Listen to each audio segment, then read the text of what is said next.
Assalamualaikum warahmatullahi wabarakatuh. Kami dari kelompok 3 akan mempresentasikan mengenai analisis fundamental dan analisis teknikal dari saham PT Gudang Garam Tbk. Berikut anggota dari kelompok 3, yaitu yang pertama ada saya sendiri, Reza Eka Yunita, yang kedua ada Lisa Rosalina, dan yang ketiga ada Dewi Cahyaning Tias, yang keempat ada Sela Syahira, yang kelima ada Khutsiyah, dan yang terakhir yaitu ada Miftahul Huda. Selanjutnya, saya akan membahas mengenai pokok pembahasan yang akan dibahas oleh kelompok kami. Yang pertama ada sejarah berdirinya PT Gudang Garam Tbk. Yang kedua ada proses produksi dari PT Gudang Garam Tbk. Yang ketiga ada kontrol kualitas produk dari PT Gudang Garam. Yang keempat ada analisis fundamental saham dari PT Gudang Garam. Yang kelima ada analisis teknikal dari saham PT Gudang Garam, dan yang keenam ada dampak yang terjadi pada saham PT Gudang Garam Tbk akibat adanya pandemi COVID-19. Langsung saja kita masuk ke materinya. Yang pertama ada sejarah dari PT Gudang Garam Tbk. Kediri merupakan kota yang identik dengan rokok kretek. Kota inilah terletak pabrik rokok kretek yang dikenal dengan PT Gudang Garam Tbk. Pada tanggal 26 Juni 1958, pabrik ini didirikan oleh Jo Ing Hwee almarhum Surya Wono Wijojo. Beliau dulu pernah bekerja di perusahaan rokok Cap 93 atas dasar tawaran dari pamannya.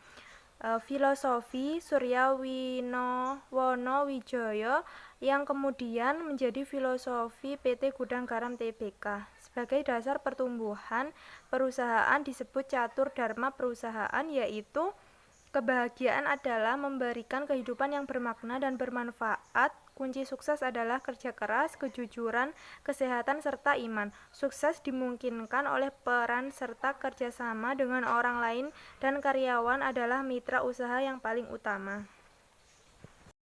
Selanjutnya ada proses produksi dari PT Gudang Garam Tbk. Adapun proses pembuatan rokok Gudang Garam adalah sebagai berikut. Di sini ada tobacco blend, kemudian spray casing, kemudian drying, cooling, spray top flavor. Nah, itu presentasinya 20-22%.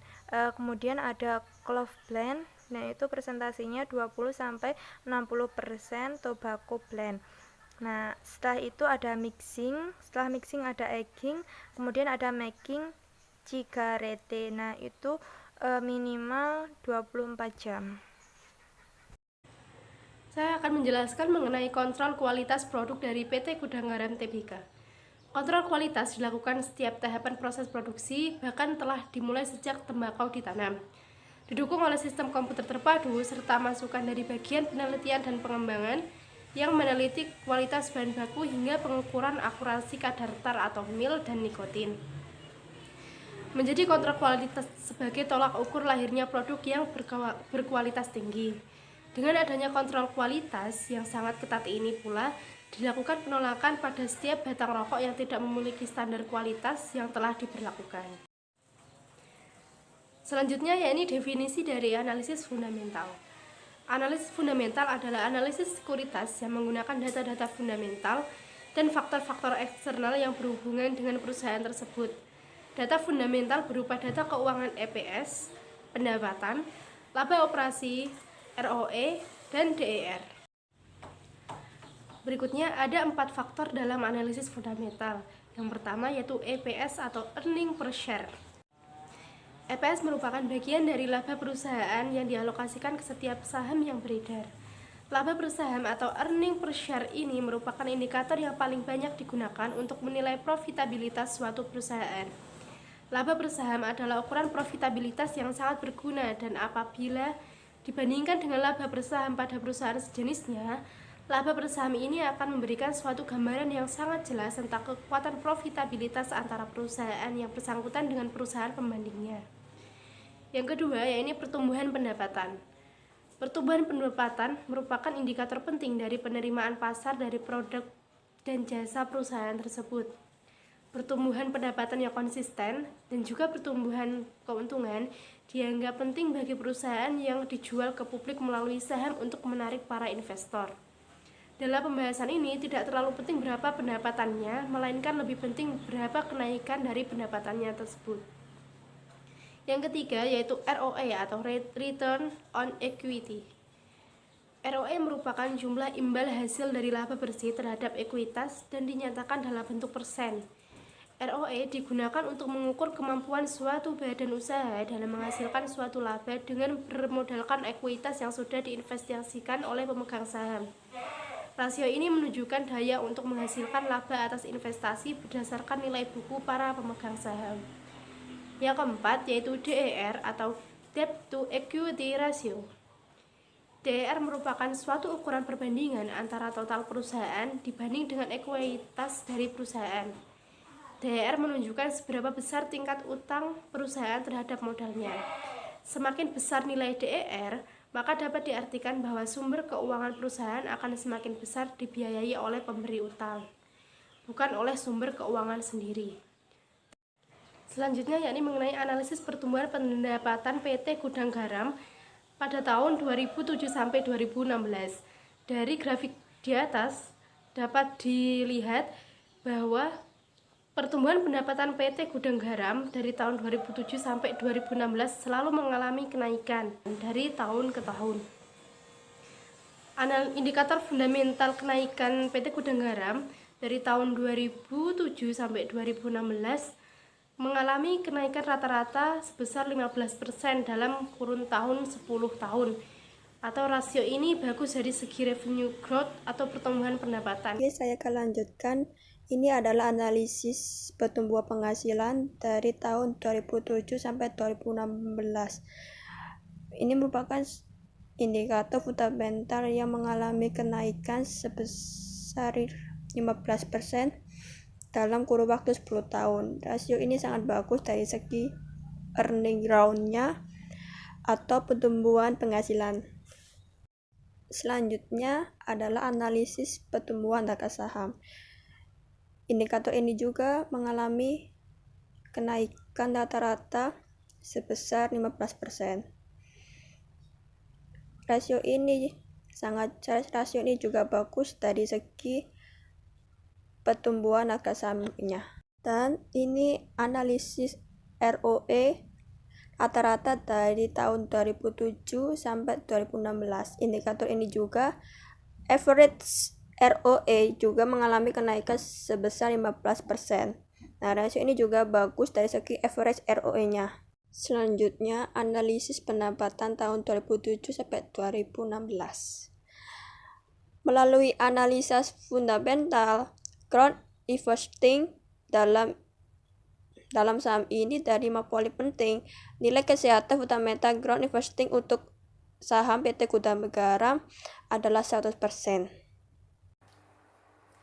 Selanjutnya yaitu analisis nilai fundamental investasi. Melalui analisa fundamental growth investing, saham ini dari 5 poin penting. Nilai kesehatan fundamental growth investing untuk PT Gudang Garam sebesar 100%. Seperti tabel berikut, pada tahun 2014 dividen sebesar 800, kemudian EPS-nya sebesar 2.810 dan payout-nya sebesar 28,47%.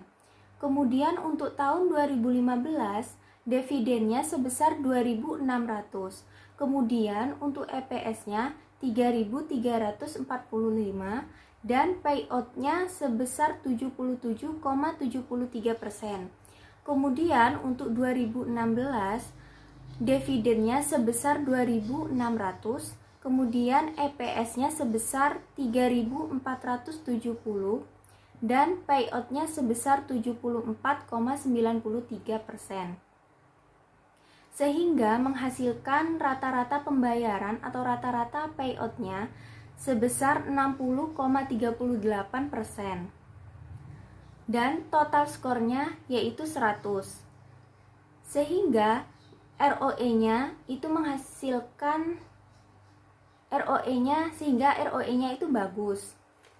ROE merupakan rasio profitabilitas untuk mengukur sejauh mana kemampuan perusahaan dalam menghasilkan laba bersih bagi para investor. Semakin nilai ROE itu mendekati 100%, maka akan semakin bagus. Selanjutnya yaitu pada indikator dividen, saham ini memperoleh hasil yang bagus. Kemudian yang kedua ada indikator PE. Saham ini memperoleh PE dengan hasil yang kurang bagus. Sebab nilai PE saham ini sebesar 21,71. Rasio ini kurang bagus karena seharusnya nilai PE itu lebih kecil dari 15. Kemudian yang ketiga ada PBV. Untuk indikator PBV, saham ini memperoleh hasil yang kurang bagus karena PBV-nya sebesar 3,61. Rasio ini kurang bagus karena seharusnya PBV itu lebih kecil dari 1,5. Kemudian yang keempat yaitu working capital. Working capital juga kurang bagus karena seharusnya aset lancar itu lebih besar 2 kali lipat dari utang lancar. Sedangkan aset lancar pada saham ini kira-kira sebesar 40 juta. Kemudian untuk utang lancarnya kira-kira sebesar 22 juta. Kemudian yang kelima yaitu debt to equity. Debt to equity hasilnya bagus karena memang seharusnya total equity itu lebih besar dari total utang. Sedangkan total equity saham ini kira-kira sebesar 37 juta. Kemudian untuk total utangnya kira-kira sebesar 24 juta. Selanjutnya yaitu analisis teknikal. Analisis teknikal bermanfaat untuk memperkirakan harga saham dengan mengamati perubahan harga saham di waktu lampau. Analisis teknikal dapat dilakukan untuk saham satu perusahaan atau kondisi pasar secara keseluruhan dengan menggunakan grafik atau indikator teknis. Informasi tentang harga dan volume perdagangan merupakan alat untuk analisis. Pada dasarnya, analisis teknikal adalah alat untuk menentukan kapan investor membeli atau menjual saham dengan memanfaatkan indikator teknis atau grafis. Ada beberapa istilah dasar dalam analisa teknikal, yaitu yang pertama, tren. Tren merupakan suatu arah pergerakan harga saham dalam masa tertentu. Harga saham mengalami kecenderungan kenaikan secara terus-menerus, dianggap mengalami tren naik atau bullish. Jika harga saham mengalami kecenderungan terus-menerus, dianggap mengalami tren turun atau bearish. Kemudian yang kedua ada support. Support adalah sebuah titik harga terendah dari suatu saham di mana telah beberapa kali terjadi penurunan harga saham. Angka tersebut tidak pernah tembus. Kemudian yang ketiga ada resistance. Resistance adalah titik harga tertinggi suatu saham di mana beberapa kali terjadi kenaikan harga saham, angka tersebut tidak pernah tembus. Kemudian yang keempat ada overbought. Overbought merupakan saham yang memiliki harga rendah akan ramai dibeli investor, sehingga harga tersebut akan semakin naik sampai saat investor yang telah membeli di harga yang rendah untuk merealisasikan keuntungannya. Selanjutnya yaitu pola penelusuran arah tren, yaitu dibagi menjadi 4 bagian. Yang pertama yaitu pola flag, yang mana pola flag di sini yaitu pola chart yang umum ini terlihat seperti bendera dengan tiangnya. Yang kedua yaitu pola pennant, yang sama dengan symmetric triangle, yaitu pola pennant membentuk menyerupai segitiga simetrik atau sama sisi. Yang ketiga yaitu pola ascending triangle, yang mana arah pergerakan harga adalah uptrend. Yang keempat yaitu pola wedge, yaitu pola di sini hampir mirip dengan pola pennant, akan tetapi weight key di sini berlawanan dengan arah tren yang sedang dominan. Yang selanjutnya yaitu kelebihan analisis teknikal. Kelebihan analisis teknikal di sini yaitu dibagi menjadi dua bagian. Yang pertama yaitu fokus dengan harga. Dikarenakan analisis teknikal di sini hanya berfokus pada pergerakan harga saham, maka Anda tidak perlu pusing memikirkan berita-berita yang beredar di luaran. Berbeda dengan analisis fundamental yang harus memperhatikan aspek makro ataupun mikroekonomi beserta berita-berita yang beredar. Yang selanjutnya yaitu memiliki entry dan exit point yang jelas. Berbeda dengan analisis fundamental yang tidak bisa memperkirakan titik keluar dan masuk dari suatu saham, analisis teknikal di sini mampu memberikan titik yang jelas kapan untuk buy atau sell suatu saham. Hal ini menyebabkan Anda menjadikan lebih mudah menentukan keputusan dalam melakukan trading. Selanjutnya yaitu kekurangan dari analisis teknikal, yaitu sama dibagi menjadi dua bagian. Yang pertama yaitu tidak objektif. Mengapa tidak objektif? Karena dalam melakukan analisis teknikal terkadang hasil yang muncul bisa berbeda-beda. Hal ini dikarenakan yaitu oleh penggunaan sudut pandang serta indikator yang berbeda. Hal ini terkadang menyebabkan bias di kalangan para trader saham. Walau berbeda, sebenarnya tren yang muncul pastilah tidak berbeda jauh.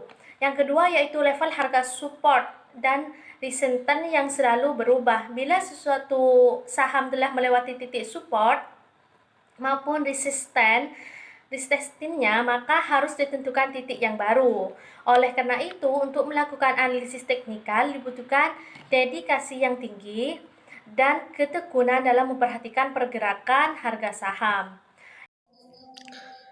Yang selanjutnya yaitu mengenai analisis teknikal PT Gudang Garam Tbk. Analisis teknikal merupakan analisis dengan mengamati perubahan harga saham pada masa lampau. Jadi secara analisis teknikal, PT Gudang Garam Tbk pada perdagangan membentuk white Marubozu dengan bodi besar. Hal tersebut dapat memperlihatkan pergerakan yang sangat positif pada saham ini dalam rentang yang lebar dan mampu ditutup pada level yang paling tinggi.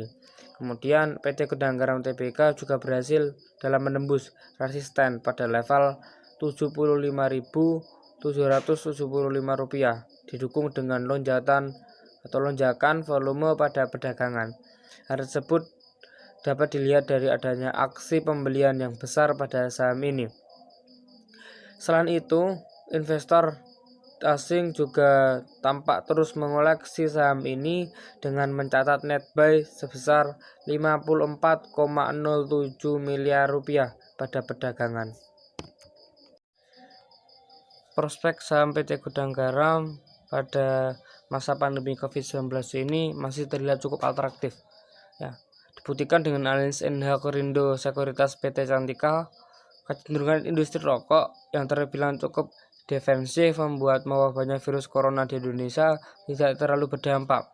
Hal itu terjadi karena bahan baku untuk pembuatan rokok atau untuk produksi rokok itu diambil dari dalam negeri seperti cengkeh atau tembakau, seperti cengkeh dan tembakau seperti itu. Untuk kesimpulannya, PT Gudang Garam merupakan perusahaan besar di Indonesia. Ada dua analisis yang dilakukan untuk menganalisis saham PT Gudang Garam, yaitu analisis fundamental dan juga analisis teknikal. Cukup sekian presentasi dari kelompok kami. Apabila ada yang belum dipahami bisa ditanyakan. Kurang lebihnya kami mohon maaf. Wassalamualaikum warahmatullahi wabarakatuh.